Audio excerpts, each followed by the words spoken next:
À Naalet Zion, le sacré et le profane s'interpénètrent en permanence. Et même le cours de littérature française, à travers les textes au programme du baccalauréat, suscite de fructueux parallélismes avec la pensée juive. La grande particularité de Naalet Zion reste cependant le niveau extrêmement élevé des études scientifiques. Elles permettront aux élèves d'intégrer n'importe quelle université dans le pays de leur choix. Eh bien, c'est une classe interdisciplinaire, à savoir que les élèves ont en principe un programme qui comprend à la fois des mathématiques, dans lequel ils doivent approfondir toutes les mathématiques comme on les approfondit en France. Ils doivent aussi étudier de la physique et de l'électronique. Et ensuite, ils doivent présenter un projet dans le cadre du baccalauréat. Et ces projets doivent évidemment comprendre à la fois des parties mathématiques, des parties électroniques et évidemment des parties physiques. La particularité en tout cas de l'école de Naalet Zion et de Kiryat Noar, c'est surtout d'avoir réussi à introduire aussi non seulement, comme nous allons voir tout à l'heure, de la robotique, mais de mettre toute cette technologie au service de la halakha, comment utiliser ou permettre un certain nombre de choses que la halakha quelquefois nous interdit grâce à des moyens technologiques.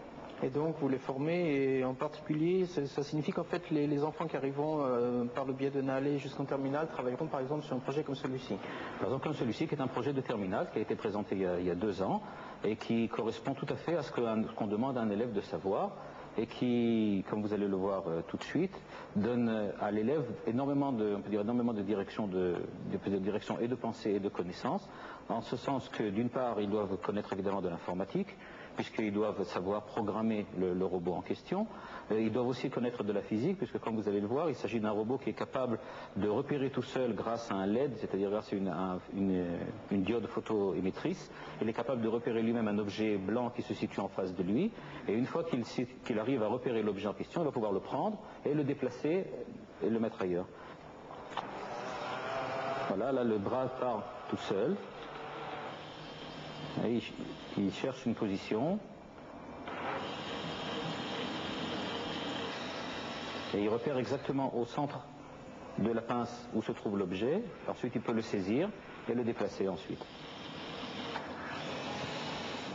C'est impressionnant. Vous voulez nous dire que ce sont des élèves de terminale, de première? Ce sont des élèves de terminale, mais je dis tout de suite qu'il s'agit de 2 élèves à la fois. De repérer quels étaient les points principaux, on peut dire, ou les points cruciaux qui se trouvent sur chaque empreinte digitale, et ensuite les comparer avec on peut dire, une base de données de certaines personnes.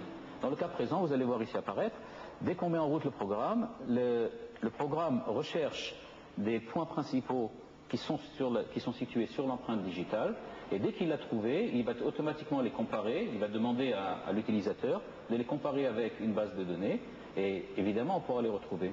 Dans le cadre de la halakha, ils avaient essayé d'utiliser, par exemple voilà ici, je m'excuse, donc vous voyez ici, le programme est terminé, ils ont repéré les points, et ce qui doit passer maintenant en principe, c'est qu'on recherche par l'intermédiaire de la base de données, quelle est la personne qui correspond à cette empreinte digitale.